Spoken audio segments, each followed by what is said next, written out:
Eh bien, nous avons la joie d'accueillir pour ce 5e forum des médecines de l'âme Patrick, accompagné de Liliane, ce qui est quand même une grande joie pour nous. Et alors, pour les présenter rapidement, Liliane, en fait, elle est empreinte de la sagesse amérindienne, puisqu'elle a aussi des origines de peuples premiers Huron du nord du Québec. Et elle, voilà, tout son enseignement, c'est de se rapprocher de la terre. Elle est très, très attachée à la terre et les éléments et toute cette sagesse amérindienne qui est aujourd'hui essentielle dans notre monde moderne. Et Patrick, un grand physicien, un grand explorateur de la conscience reconnu dans le monde entier. Vous êtes un grand spécialiste aussi des états d'expansion de conscience. Vous avez écrit de nombreux ouvrages. Et d'ailleurs, il y en a un, je crois, qui va paraître bientôt. Et voilà, et vous êtes là pour nous parler de la sagesse des peuples premiers et tout leur bel enseignement. Je vous laisse. Merci beaucoup. Le bleu pour vous. Le bleu, oui, merci. Bien. Et Patrick. Merci. Ça marche? Oui, parfait. Très bien. Très bien, bien. C'est un grand honneur pour nous de vous retrouver pour parler véritablement de cette sagesse des peuples premiers. Je crois que c'est une période de notre existence, de notre planète, même où nous avons besoin de ce retour, de retrouver aussi l'incarnation de ces peuples, et puis je crois de se ressourcer aussi auprès de leur enseignement, de leurs rituels, et de partager ainsi ces espaces de temps dans notre monde moderne. Donc on a prévu de vous faire passer des chants aussi, pour que l'oreille puisse être sensible aussi à ces énergies, à ces manifestations. Et puis on fera bien sûr un rituel dédié aux 6 directions pour amener aussi toute cette prière de remerciement et engager aussi cette énergie dans nos vies. Voilà. Oui, tout d'abord, je crois qu'on remercie chaleureusement Rose et Gilles. Nous sommes très sensibles, non seulement au thème de ce forum de cette année, mais à tous les thèmes que Rose et Gilles développent. Mais bien sûr, pour des raisons qui nous sont éminemment personnelles à tous les deux,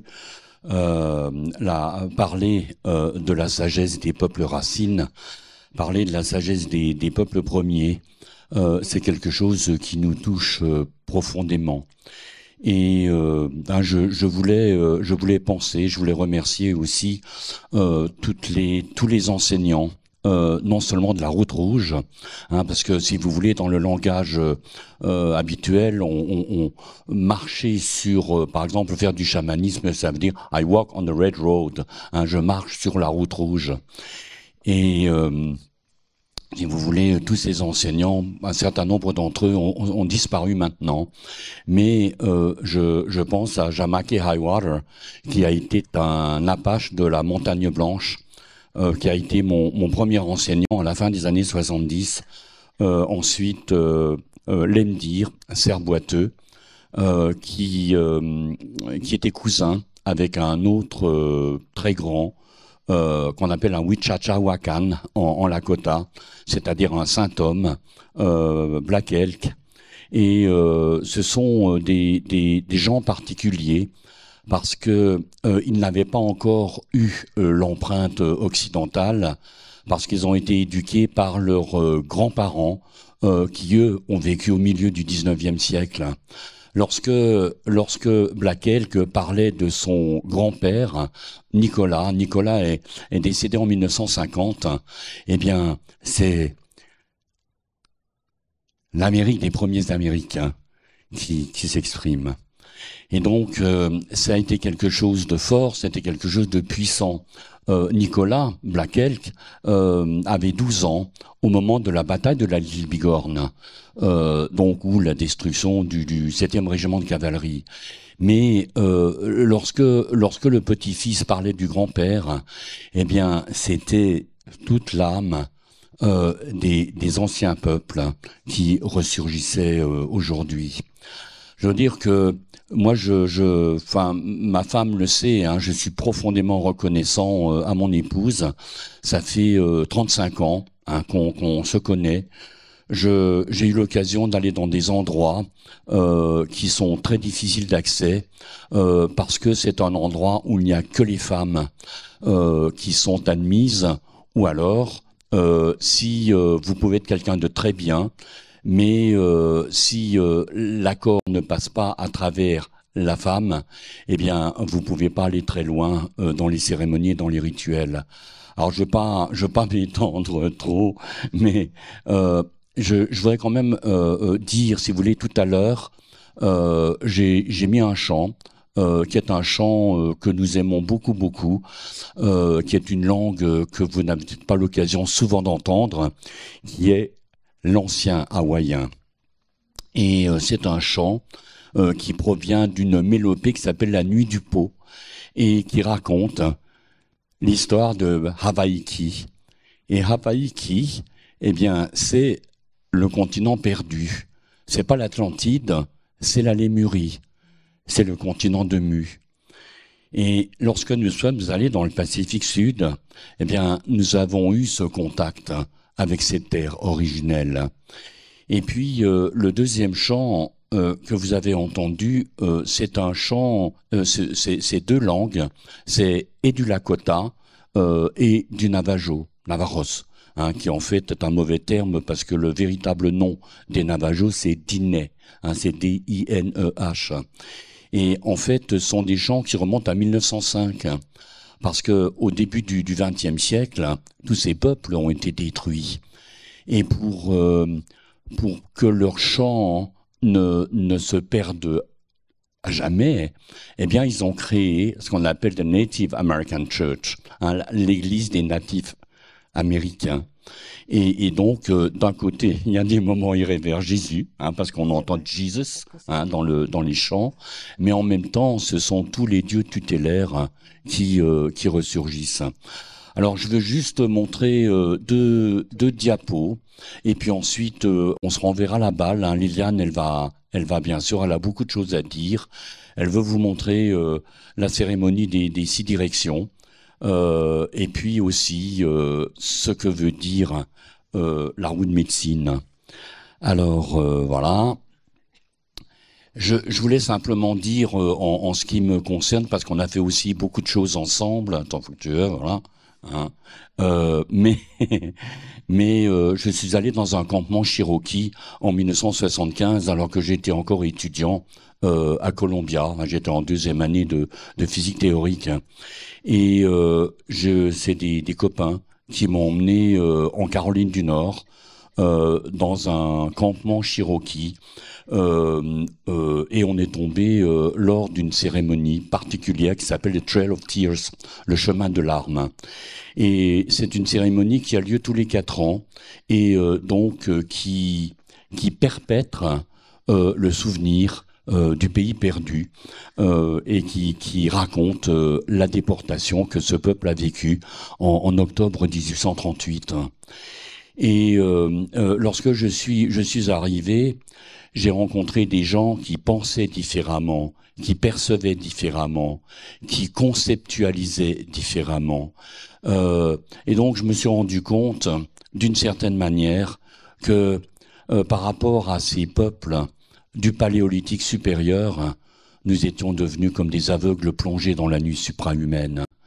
Et bien sûr, hein, les années ont passé, ma vie a beaucoup changé, j'ai vécu plusieurs vies dans la même vie, mais je suis profondément persuadé que non seulement le réveil spirituel et la prise de conscience que nous sommes des âmes incarnées dans un corps, eh bien, nous permet de nous reconnecter à ce que les Lakota appellent Oyate. Oyate, O-Y-A-T-E, ça veut dire the people, le peuple. Mais dans l'ancienne mentalité amérindienne, le peuple, c'est tout le monde, c'est-à-dire les animaux, les arbres, les plantes, les nuages, le ciel. Et donc, il parle de relatives. Relatives, ça veut dire la famille. Et donc, lorsque nous parlons de peuple, je l'ai dit, nous allons du je vers le nous et vers le nous tous. It's up to you maintenant. Voilà, alors attends. Hein. Je vais juste montrer voilà. Voilà, hein, je voulais vous montrer Lemdir, hein, Archie Farrier Lemdir. Lemdir, c'était un géant, il faisait 2,01 m et 140 kg. Et donc lui a été mon deuxième enseignant. Et donc c'est aussi une manière de lui rendre vie, parce que quelque part il n'est pas mort. Il continue dans les terrains de chasse du Grand Esprit. Et pour la sagesse des peuples premiers, le monde, c'est quelque chose d'entièrement vivant. C'est quelque chose de sensible. C'est quelque chose qui pense. C'est quelque chose qui réfléchit. Et c'est vrai que c'est un palier de conscience qui nous aide à ramener dans le monde profane les pouvoirs transformateurs et du temps et de l'espace. Le temps, c'est quelque chose de particulier chez les peuples premiers. L'espace est aussi un moment particulier. Nous sommes allés dans les réserves Hopi. Réserve, ça, c'est pas un beau mot parce que ça fait un peu reservation. Mais chez les Hopi, il n'y a pas de passé, il n'y a pas de futur. C'est-à-dire que tout est sur le bord d'une lame de rasoir. Il y a ce qui a pu se produire et il y a ce qui pourrait se produire. Donc vous comprenez, au niveau des structures neuronales de notre manière de penser, de réfléchir, ce sont des gens qui sont complètement différents. Je montre une deuxième diapo et puis après, voilà. Vous voyez, voilà, chez les Lakota Sioux, le firmament, il est Wakan. Wakan veut dire enfin en traduction littérale, parce que voilà, c'est vrai que j'ai vécu cette période-là aussi. Bien que j'étais en poste aux États-Unis où j'ai vécu presque 15 ans, j'ai pris des cours de Lakota. Donc on est en 1980-81, mais pour comprendre leur mentalité et la manière dont ils fonctionnent, eh bien j'ai pris des cours, j'avais des cassettes, j'avais un petit livre, j'avais un prof Lakota. Et donc j'ai pu entrer dans ces cercles. Et donc le terme de Wakan, c'est quelque chose de sacré. We all of us are Wakan, Wakan, voilà, avec l'accent Lakota. Mais si vous voulez, nous sommes quelque chose de mystérieux, de sacré, d'incompréhensible. Mais ce terme de Wakan, qui pourrait être le prana de la tradition védique, eh bien, c'est la puissance du monde spirituel. Mais c'est aussi le souffle sacré de Tronkashila. Tronkashila, c'est le grand esprit, encore dans la culture Lakota. C'est la parole sacrée transmise à travers les rites et les rituels. Alors, je dis un dernier mot. Je vis avec une femme qui est une femme de rituel. Elle a ritualisé sa vie.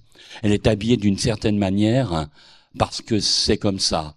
Elle met des couleurs parce que c'est comme ça. Elle va faire des choses en début de semaine parce que le lundi, c'est l'ouverture de la route. Et donc, c'est aussi, je crois, et ça c'est toi qui me l'as appris, je crois que avoir une conscience cérémonielle, une conscience rituelle, et si tu ritualises ta vie, eh bien, tu construis une ossature dans ton existence. C'est vrai.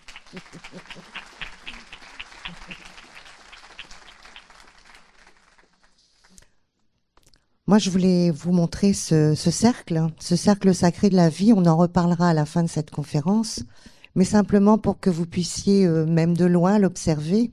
C'est vraiment, nous sommes tous apparentés, c'est-à-dire que dans ce cercle, vous avez 4 portions qui figurent donc avec des couleurs, donc on en parlera encore tout à l'heure, mais simplement pour vous parler de l'équilibre qui règne dans ce cercle. Et c'est un petit peu ce que notre monde moderne a perdu. Et c'est à travers ces rituels, justement, que l'on va maintenir, on va essayer de renforcer les les différentes portions pour que on puisse amener ces énergies à retrouver leur propre place. Et là, on verra aussi qu'il y a bien tous les règnes qui sont représentés. Et cette recherche, encore une fois, que l'être humain, eh bien, ne prenne pas tout l'espace du cercle. Donc, c'est une grande leçon pour nous de transmettre aujourd'hui cette tradition qui est très liée, bien sûr, à la terre, qui est liée aussi à tous les règnes et qui nous permet d'intégrer dans notre culture moderne, eh bien, aussi la culture ancestrale.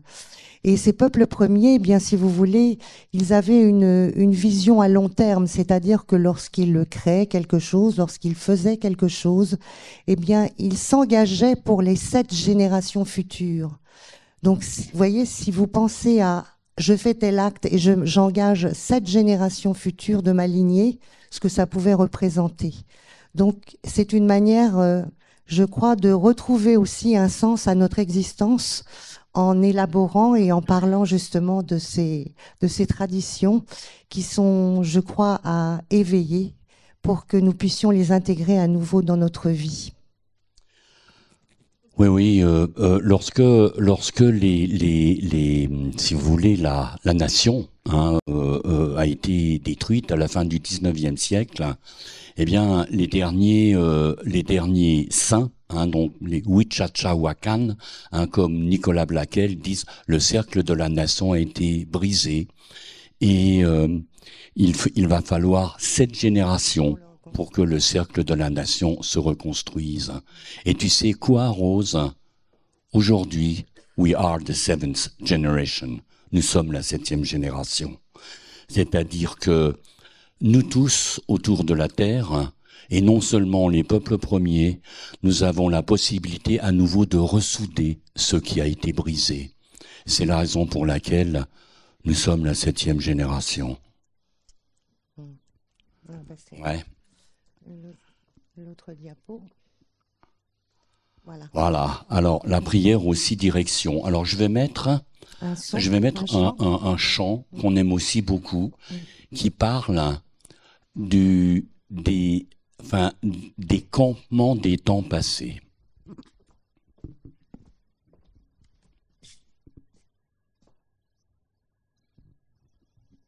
Alors, hop, bien sûr, boum.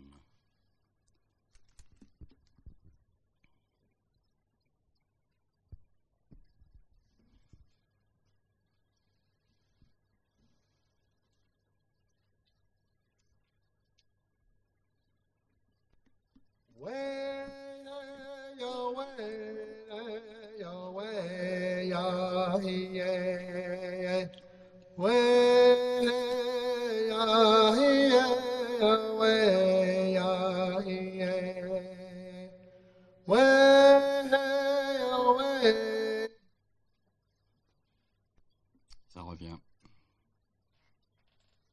Chamanisme.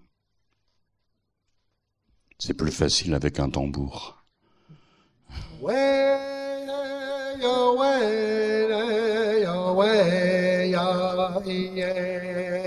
Alors, Liliane va vous montrer la prière aussi direction. Donc la prière aussi direction, vous pouvez la faire le matin pour ouvrir votre journée ou à n'importe quel moment, lorsque vous avez parfois quelque chose à demander, quelque chose à souhaiter. C'est vraiment quelque chose de très personnel, mais le matin, elle ouvre votre chemin, elle ouvre votre journée. Donc on commence cette prière, cette salutation aux 6 directions. On commence par le nord, ensuite par l'est, ensuite le sud, on termine par l'ouest. Ensuite, on va saluer notre terre, la mer, notre mère terre, et ensuite on va saluer l'énergie du ciel, le grand-père, dans Kashila, donc dans la tradition. Voilà, donc c'est quelque chose que vous pouvez faire quand vous le ressentez. C'est une manière de se connecter aussi, bien sûr, aux 4 directions et aux directions, bien sûr, de la terre, de l'inframonde, celle qui mature, par exemple en hiver, qui va nous apporter toutes ces belles énergies au printemps, et puis connecter aussi, l'énergie du ciel. Et donc, on est comme un lien entre cette énergie du ciel, cette énergie de la terre, et on est aussi dans cet horizon, donc connecté à l'énergie des 4 directions, des 4 points cardinaux. Donc, on a regardé que le nord de cette salle se trouvait donc dans cette direction. Donc, on va commencer avec les esprits du nord. Alors, je tiens dans ma main une petite poignée, vous voyez, vraiment une petite pincée de tabac, parce que le tabac fait partie des plantes sacrées chez l'Indien et c'est une plante de remerciement. Donc, c'est une manière aussi de vous remercier,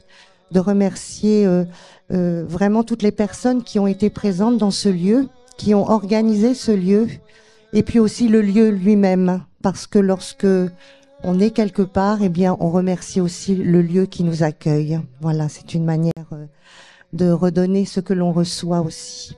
Donc, on va commencer par les esprits gardiens du Nord. Donc, on présente notre tabac aux esprits gardiens du Nord.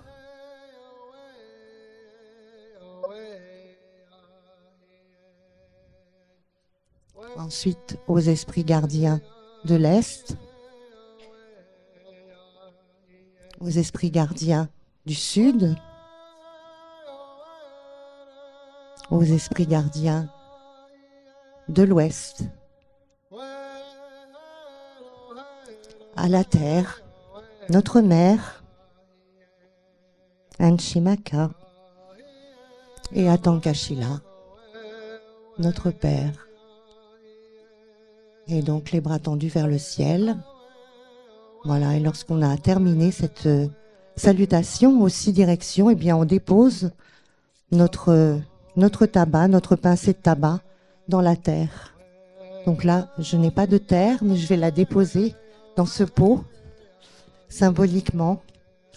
Voilà. Voilà, pour qu'elle soit aussi symbole de remerciement.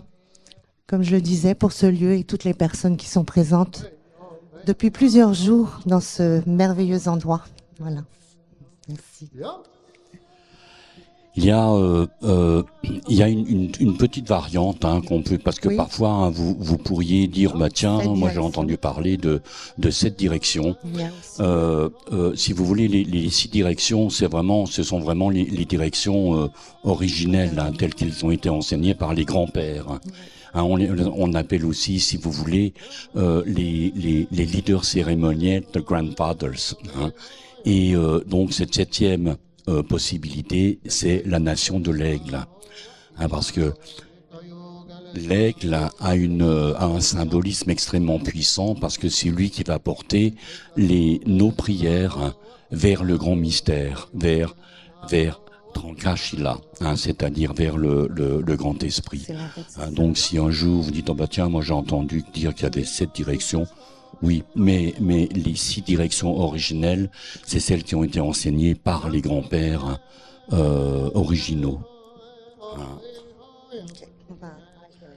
Alors après, voilà. Alors maintenant, si vous voulez, on entre dans ces. Ça, ce sont des photos que j'ai prises. Vous allez voir une photo à la fin qui est exceptionnelle. C'est quelque chose qui est rarissime. 10 000 Indiens en costume. Ça s'appelle powwow. Powwow, ça veut dire un rassemblement, tout simplement. Et donc, si vous voulez, c'est une manière aussi, bien sûr. C'est un langage. C'est un livre.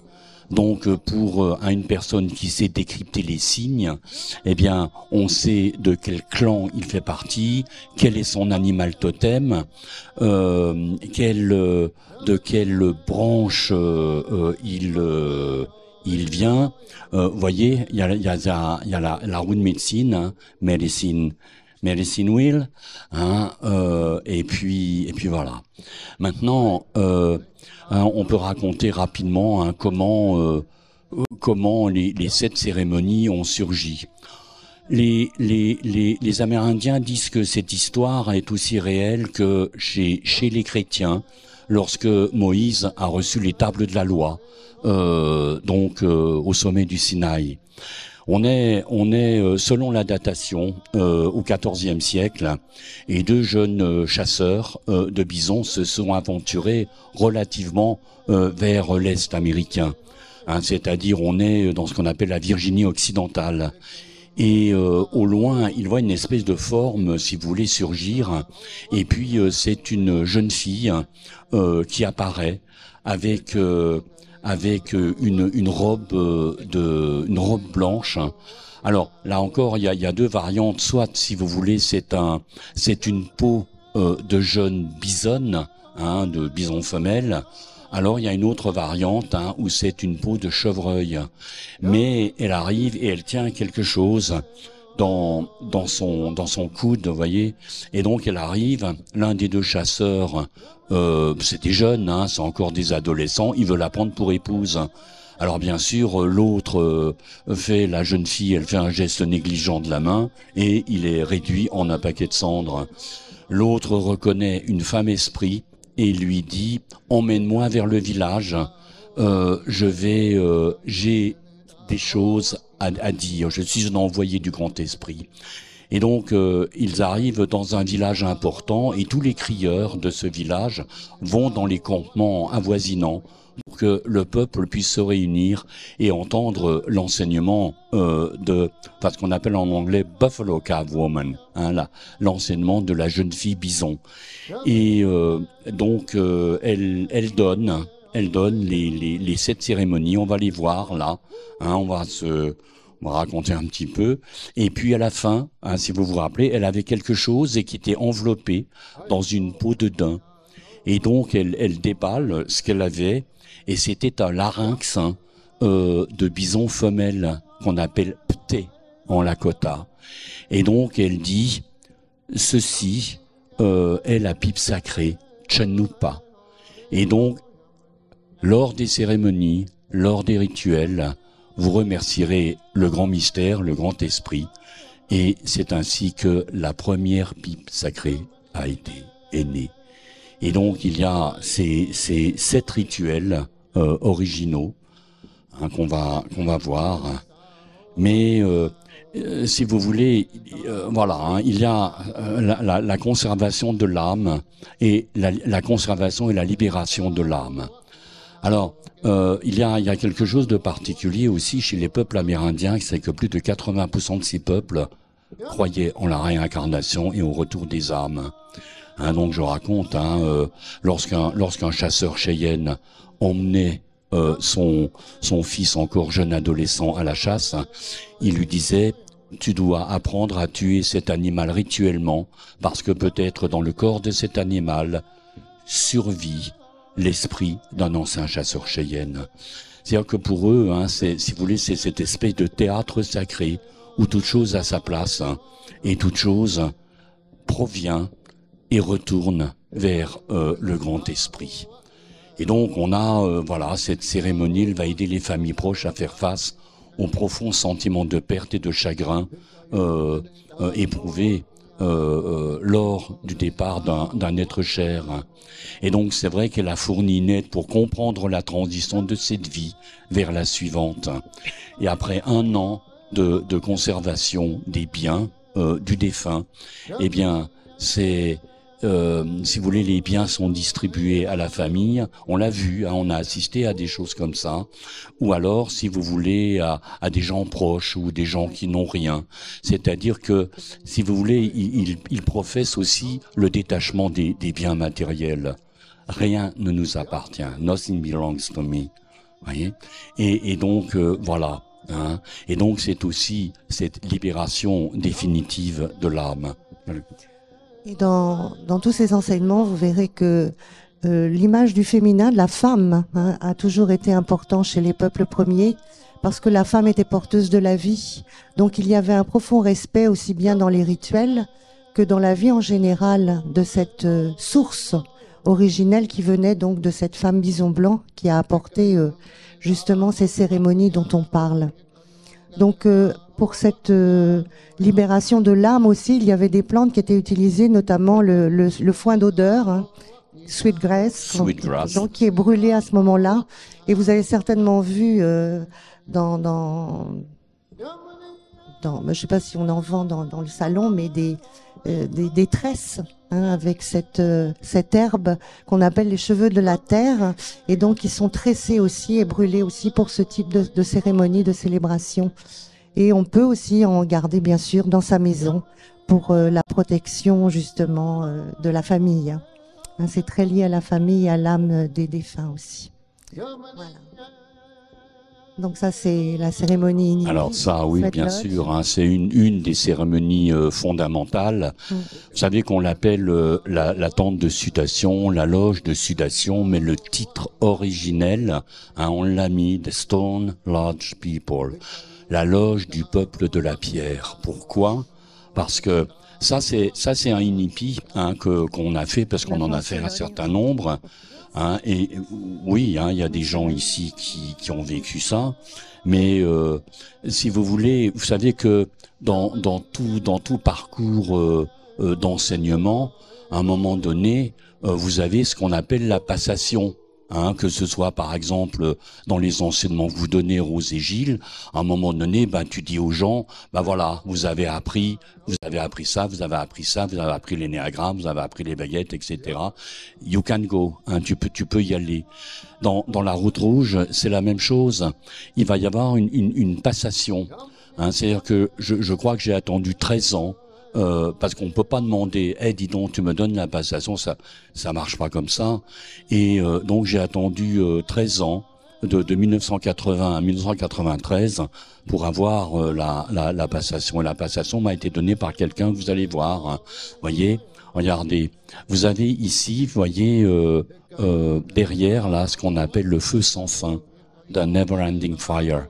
Voyez, et ici vous avez des espèces de ronds autour comme un sabot, parce que la tradition dit qu'un jour, lors du premier inipi, le grand esprit a été intrigué par le feu qu'il a vu en bas et par l'énergie qui s'en dégageait, et donc il est descendu voir, et pour remonter vers le firmament, il a donné un coup de talon.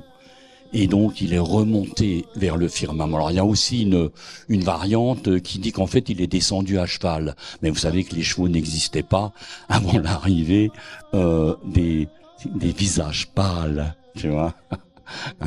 Et puis ici, vous avez l'autel des esprits. Donc, les esprits tutélaires vont sortir de la forêt. Ils vont passer à travers l'autel des esprits. Et ici, vous avez des drapeaux.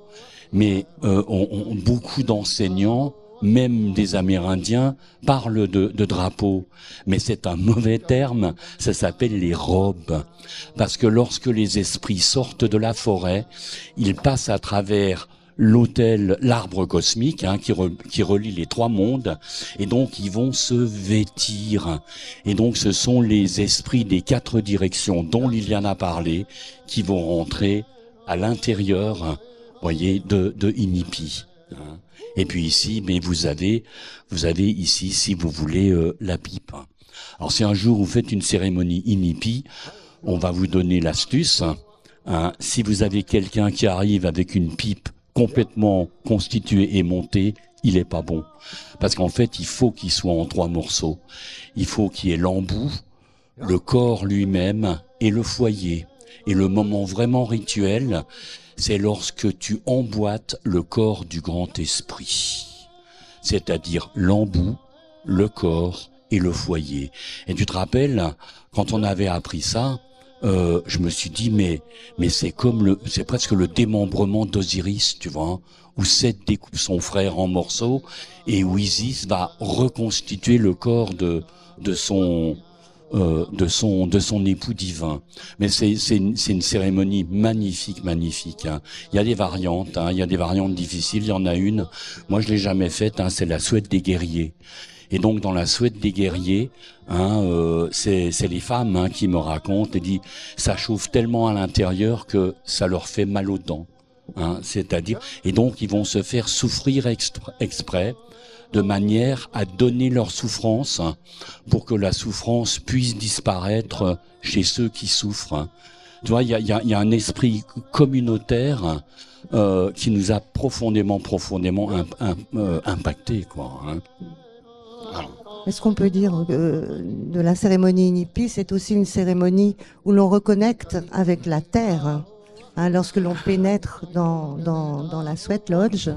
Et c'est aussi une cérémonie où on se purifie au niveau du corps physique, Au niveau des émotions, au niveau de notre mental et surtout aussi au niveau de notre spirituel. La spiritualité est très importante dans Inipi et il faut surtout qu'elle ait toujours cette place. Autrement, c'est un sauna, si vous voulez. Ça n'a rien à voir avec la recherche de ces premiers peuples. Voilà. Alors pourquoi la loge du peuple de la pierre? Tout simplement parce que les grands-pères sont le premier règne. Et donc, il va y avoir un certain nombre de pierres, voilà. Et donc, ce sont les représentants du premier peuple qui entrent dans Inipi. C'est la raison pour laquelle on l'appelle des Stone Lodge People. Vous voyez ? Voilà. Qu'est-ce qu'on a aussi? Voilà. Alors, il y en a une aussi qui est très, alors je vous l'ai dit en Lakota, ça s'appelle Hambalcheya Pi. Hambalcheya veut dire vision et Pi veut dire implorer. Donc, en traduction anglaise, ça donne crying for a vision. Et nous, on a traduit quête de vision. Mais l'Indien ne demande pas, il implore. C'est pas pareil, tu vois. Et donc, c'est vrai que la quête de vision, moi, on n'a jamais fait de quête de vision de 4 jours. Parce que c'est un exercice difficile. 4 jours sans manger, bon, on a fait des jeûnes dans notre vie, 4 jours sans manger, tu le fais. Mais c'est aussi 4 jours sans boire, tu vois. Et 4 jours sans boire, c'est vraiment difficile.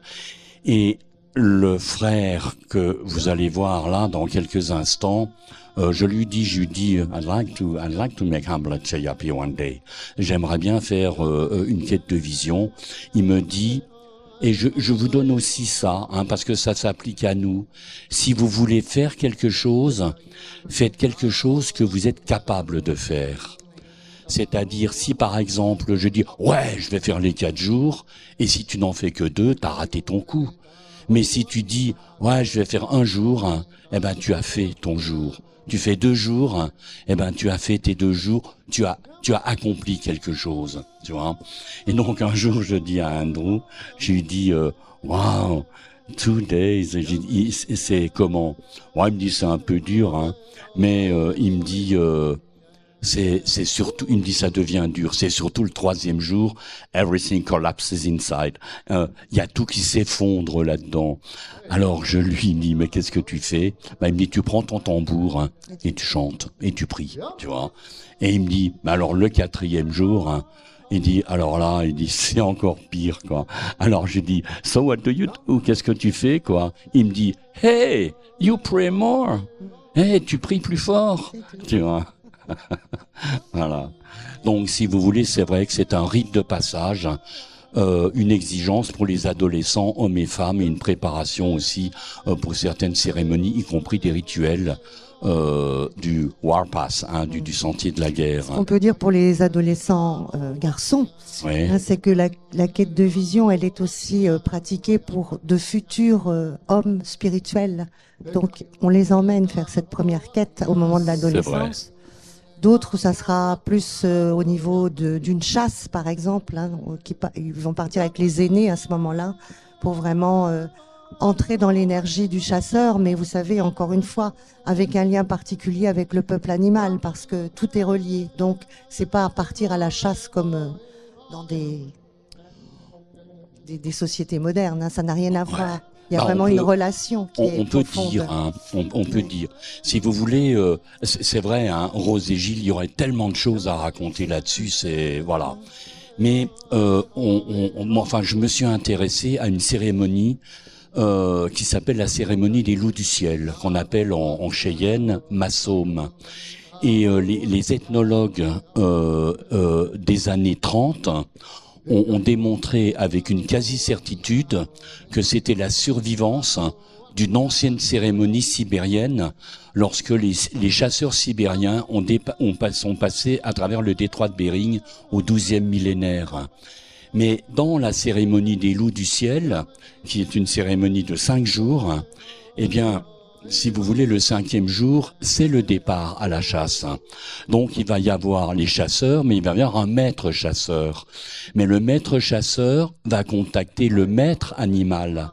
Et en fait, c'est le maître animal qui, lui, va donner le départ de la chasse et pas les chasseurs, tu vois. C'est-à-dire que c'est complètement l'inverse, hein. Et donc, une fois qu'ils ont eu l'accord du maître animal, ils partent à la chasse. Et ils vont pas le faire n'importe comment non plus, hein. C'est la suivante.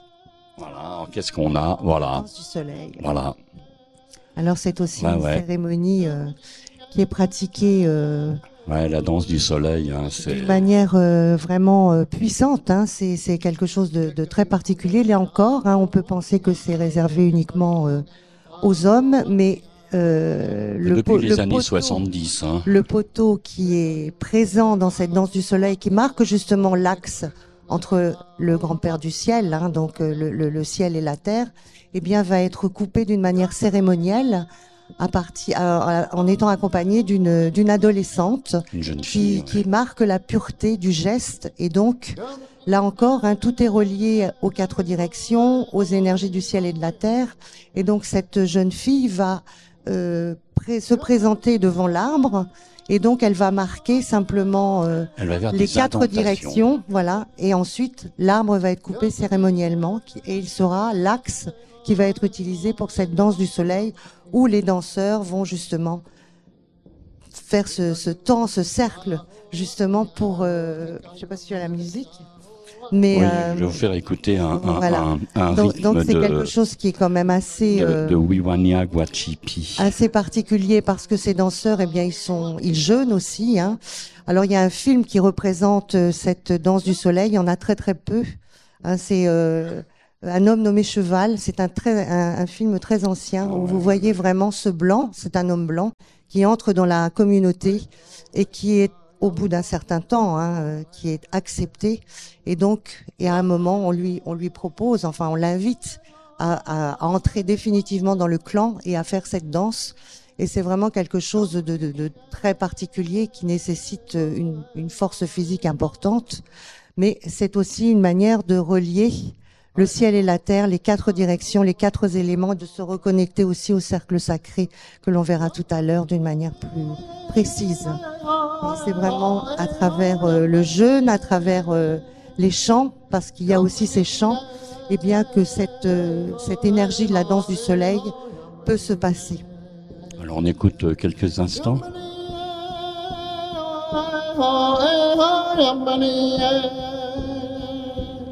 Yamani,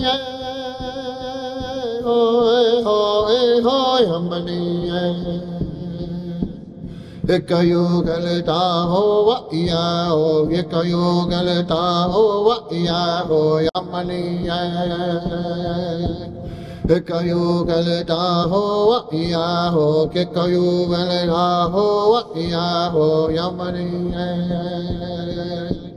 Yamani.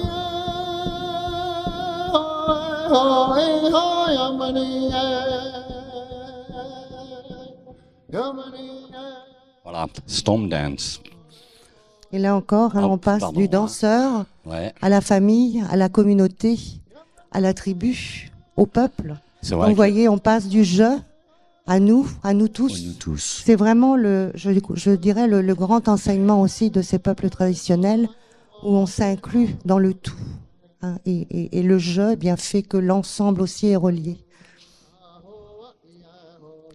Voilà. Alors ça, c'est notre famille. Voilà. Ça, c'est la sœur de Liliane, Kim. Hein, lui, c'est Andrew chien tonnerre, Andrew Thunder Dog. C'est lui qui m'a fait la passation en 1993 et qui est un petit-fils de Wallace Black Elk. Donc c'est un arrière-petit-fils du Nicolas Black Elk historique, donc qui avait 12 ans au moment de la bataille de la Little Bighorn. Et tu vois, hein, il y a quand même des choses. Hein. Alors elle, c'est vrai que Kim, c'est Kimberly. Kim, c'est une Blackfoot du Montana. Et ils ont 2 enfants. Hein, là, c'était, maintenant les enfants, elles sont grandes, hein, elles ont 20 et quelques années. Mais quand la première est née, ils l'ont appelée Zia. Et je dis, mais c'est pas un nom indien, ça. That's not an Indian name. Parce qu'ils habitent à Taos, au Nouveau-Mexique. Et Andrew me dit si, parce que c'est un prénom de l'une des tribus Tao qui vit le long du Rio Grande. Vous savez, cette rivière qui borde la frontière américaine et mexicaine. Mais ce que je trouve d'incroyable, c'est que je suis alsacien, je suis né à Molsheim en Alsace, hein, et quand j'étais enfant, tous les 4 ans, il y avait une cérémonie gitane, des tziganes qui venaient, tsikinr, hein, et donc ils venaient se recueillir sur la tombe d'une reine gitane de mon village qui s'appelait Zia. Tu vois, voilà. Hein, bon, voilà, voyez. Alors elle aussi, voilà, on la voit, on les voit en couleur là. Hein. Alors lui, si vous voulez, bon là encore, hein, il y a tellement d'anecdotes. Hein. C'est le seul Lakota à être hybride avec les aborigènes australiens. Alors tu vas me dire, c'est quoi l'histoire, hein? Mais parce que son père, il est Lakota, hein, puisque c'est un petit-fils de Wallace, hein, mais sa mère, qui est une Américaine, mais elle est d'origine australienne aborigène. Et donc il est allé avec son grand-père hein, en 1994 dans le désert central de Pitjantjara. Ils ont fait une collecte entre Lakota pour aller en territoire aborigène et pour essayer de collecter les derniers enseignements pour qu'ils ne disparaissent pas de la planète. Tu vois? Donc, être témoin de choses comme ça, tu comprends que t'as pas 50 solutions dans ta vie et d'une manière un peu, mais en toute humilité, tu ne peux que grandir. Tu vois? Mais tu te rends compte aussi de ta petitesse, hein, et de tes comportements, de tes besoins, de tes envies, etc. Hein? Voilà. Je vais juste attirer l'attention sur, oui. sur la couverture. Ça s'appelle Pendleton. La couverture a un rôle très important chez les Amérindiens. Pour une petite fille, par exemple, vous allez avoir les couvertures de naissance pour les bébés, les petits-enfants. Pour une petite fille, elle aura des franges, comme une couverture pour une femme. Et puis, pour un garçon, eh bien, vous n'avez pas de franges, mais ce sont des éléments de la vie hein, qui vont vous suivre au cours des âges, donc de l'enfance du bébé jusqu'à l'âge, l'adolescence, l'âge adulte et aussi le départ. Voilà, donc c'est vraiment un objet qui a une grande signification pour les peuples traditionnels amérindiens. Ouais. Voilà. Et offrir une couverture à un enfant, c'est aussi un signe. Tu crées un lien de parenté. Un lien de parenté, voilà. Ouais. Elle est jolie, hein, Kim, messieurs. Hein. Ouais. Mais il faut assurer, hein, parce que les femmes indiennes. Hein, elles sont terribles. Remarquez chez nous aussi. Hein. Oui. Voilà. Hein, bon, alors ça, si vous voulez. Hein, oui, ce sont des cérémonies qui ont lieu au moment de l'adolescence pour les jeunes filles. Donc ça se passe, les pères sont présents bien sûr pour toute la préparation, hein, c'est une grande fête et après tout se passe avec les anciennes, les grand-mères qui vont enseigner la jeune fille à devenir une femme. C'est-à-dire que son rôle va être, je dirais, examiné. Elles vont passer plusieurs jours ensemble, donc il y aura bien sûr des questions, des enseignements et ce sont les anciennes, les matriarches qui vont apporter cette connaissance aux jeunes filles pour les préparer à leur vie de femme, à la fois au niveau des rituels, mais aussi au niveau de la famille, bien sûr, et des cérémonies. Alors, ce sont des jeunes filles aztèques, hein, et donc elles ont des plumes d'ara, hein, qui n'étaient utilisées que par l'empereur aztèque de l'époque. Aztèque de l'époque, oui. Voilà. Ouais, voilà. Jeter la balle. Ouais, c'est throwing the ball. Voilà, donc là, c'est encore un rituel hein, qui se déroule dans un cercle avec une jeune fille qui est présente, encore le période de l'adolescence aussi, où elle va jeter une balle dans les 4 directions et elle va recevoir à nouveau. Donc c'est aussi une manière pour elle de se propulser aussi vers le monde extérieur, d'accueillir ce qui vient de l'extérieur. Et donc, voilà, on fait un petit peu comme dans la prière aux 6 directions, où on va accueillir aussi les esprits gardiens des 4 directions là, qui sont présentés. Ouais, c'est-à-dire que le symbolisme de cette cérémonie, c'est que tout provient et repart. du Créateur, du grand esprit, du grand mystère, et tout revient à lui. Tout part et tout revient, tout part. Alors c'est une cérémonie, hein, on l'a dit, qui est un petit peu en désuétude maintenant, hein, par rapport à ces cérémonies remarquables. Inipi, hein, surtout la quête de vision. Et puis c'est vrai que le lien de parenté, hankapi, c'est-à-dire que vous créez un lien de parenté. C'est une cérémonie très très discrète, hein, très intime. Tu vois, il y a quelques chants, etc. Et tu crées un lien de parenté. Hey brother, tatati tatata, etc. Et le lien de parenté, c'est une cérémonie aussi qui va inclure la famille. Est-ce que tu as fait hankapi avec moi? Ah oui. Bon.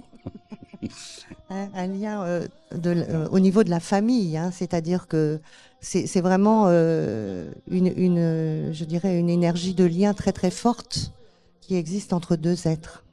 Je regardais l'heure, hein, parce qu'après il y a les chefs qui... Oui, on avance, on va pas... voilà. Voilà, donc ça c'est un... Voilà, regardez, voilà. Voilà, par exemple, hein, si vous voulez, ce sont des peuples, là, on l'a aussi vu dans le Pacifique Sud, on l'a vu dans d'autres contrées. Ce sont des gens qui sont viscéralement attachés à leur terre. Donc, vous ne pouvez qu'imaginer ce qu'ils ont pu sentir quand ils ont été dépossédés. Je l'ai dit, hein, il y a cette histoire lorsque les chasseurs sibériens sont partis à travers le Grand Nord, le cercle polaire. Ils ont été guidés par les femmes visionnaires, les femmes chamanes, et puis aussi par les pisteurs de rennes, qui eux connaissaient les pistes. Hein. Et donc ils ont immigré de quelques dizaines de kilomètres par an. Et donc ils ont emmené leurs femmes, leurs enfants, les vieux, enfin ceux qui pouvaient, leurs biens, leurs esprits tutélaires, leur vision de l'univers, et ils ont donc migré, ils sont arrivés 20 ou 30 000 ans plus tard dans le sud-ouest américain, mais ils n'avaient jamais quitté la terre des ancêtres. Ils avaient tout emmené avec eux, ils étaient toujours à la maison. Et ce que j'ai trouvé, c'est vrai que nous sommes des gens fortunés, hein, mais pendant ce temps-là, dans le Pacifique Sud, il y a eu des grandes migrations qui venaient des îles de la Sonde. Vous savez, plus loin que l'Australie. Les navigateurs sont arrivés au large des côtes du Chili, des milliers d'années plus tard. Ils sont montés le long des côtes du Pérou. Ils ont passé à travers la forêt amazonienne, l'Amérique centrale, et ils sont arrivés dans le sud-ouest américain, en un endroit qui s'appelle Sedona. Et Sedona se trouve à peu près à 300-400 kilomètres au nord de Phoenix, en Arizona, dans une région qui s'appelle the Red Rock County, hein, le comté du Rocher Rouge. Et donc c'est là où se trouveraient les ruines d'une ancienne cité lémurienne. Mais c'est là, hein, où il y a 20 000 ans, les saints hommes et les saintes femmes sibériennes ou sibériens ont rencontré les chamans qui venaient du Pacifique Sud. Et c'est un endroit qui s'appelle Boynton Canyon, hein, le canyon Boynton. Et donc nous sommes allés à Boynton Canyon, mais t'es à moitié mourant, mais tu pars de là, tu cours. Tu vois, tu sais pas pourquoi, mais il y a une énergie exceptionnelle, quoi. Tes baguettes, ça devient des ventilateurs, tu vois. Tu vois. Voilà, hein. Donc c'est notre grand-mère, c'est l'esprit de la terre profonde. Voilà, tu vois. Et puis voilà. Voilà, ça c'est pour revenir justement à ce cercle sacré, hein, que je vous montrais tout à l'heure. Eh bien, il figure tout ça, vous voyez. C'est vraiment ces 4 couleurs sacrées que l'on retrouve chez ces peuples traditionnels, hein, le rouge, le jaune, le blanc, le noir. Il y a aussi ces 4 races qui sont figurées à travers ces couleurs et ce cercle. Les 4 âges de la vie, de la naissance à l'enfance, à la période de l'âge adulte, et puis jusqu'au départ, la vieillesse, qui a un rôle important, notamment chez les femmes, parce que c'est à partir du moment où elles ne sont plus femmes, eh bien qu'elles elles peuvent enseigner sans avoir l'obligation de s'arrêter au moment de leur lune. Donc c'est vraiment un passage très important qui est parfois beaucoup plus long même que les premières périodes de leur vie, de l'enfance à l'adolescence, à l'âge adulte. Donc c'est vraiment un moment particulier aussi pour les femmes. Et puis bien sûr, on a les 4 saisons, hein, l'hiver, l'été, le printemps et l'automne, et puis les 4 mondes. On en parle dans ce cercle pour garder l'équilibre entre le règne minéral, le règne végétal, le règne animal et le règne humain. Donc il faut absolument, à notre époque, encore plus que jamais, eh bien rééquilibrer ces 4 portions du cercle pour que chacun puisse retrouver sa place égale. Et ça, c'est vraiment le challenge. C'est maintenant qu'il faut réagir pour redonner à ce cercle eh bien un état d'équilibre. Et puis, bien sûr, en chacun de nous, eh bien, nous avons aussi nos 4 portions de cercle avec notre mental, notre physique, notre émotionnel et notre spirituel. Alors, quelquefois, je demande aux personnes de prendre un papier, un crayon, ou bien simplement de penser dans leur tête, eh bien, par exemple, mon physique, il occupe quelle portion du cercle? Mon mental, quelle portion? Voir un petit peu comment c'est organisé aussi à l'intérieur de moi. Et c'est très intéressant de le faire de temps en temps pour aussi recaler, recibler et dire ah mais là je prends, par exemple mon mental prend trop d'importance, il faut que je me donne un peu plus à la spiritualité ou bien que je retrouve mon corps par exemple. Donc c'est très intéressant de faire ce petit exercice qui est vraiment très rapide, mais faire un point pour justement retrouver cette énergie du cercle et de cet équilibre. Alors je crois qu'on arrive tout doucement vers la fin. Hein. Enfin, tu sais, on va continuer jusqu'à ce soir. Hein. C'est pas gênant, Liliane. Qu'est-ce que tu penses? Il y a d'autres conférences. Ah bon? Ça va? Je vais vous faire entendre. On arrive, voilà, on arrive tout doucement. C'est vrai, vers la fin. Mais c'est un chant, hein, j'espère que c'est la bonne diapo. Ouais. Mitakuye Oyazin. Mitakuye Oyazin en Lakota, ça veut dire we are all related. Nous sommes tous reliés. Alors ça, c'est une traduction approximative.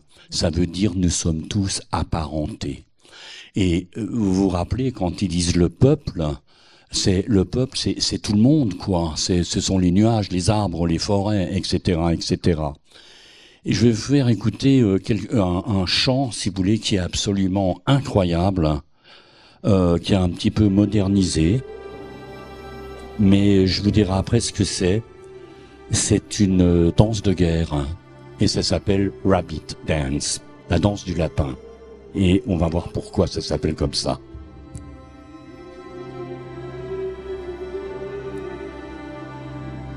Mitakuye Oyasin veut dire we are all related.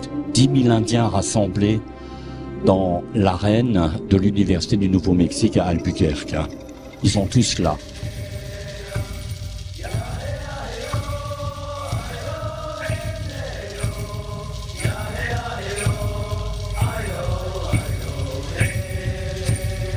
C'est une photo qu'on a prise en 1997.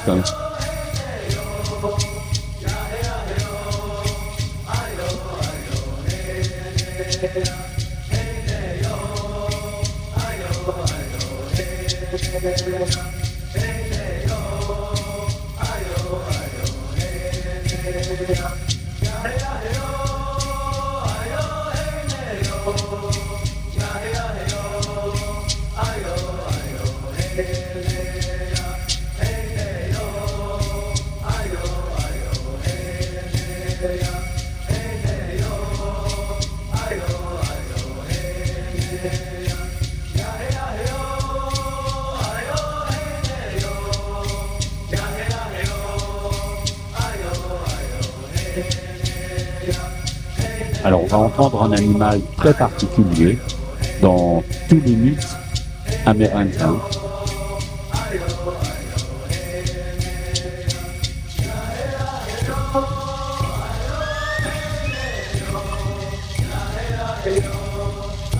Voilà, c'est ce qu'on appelle le grand aigle américain. Voilà. Bon, evening.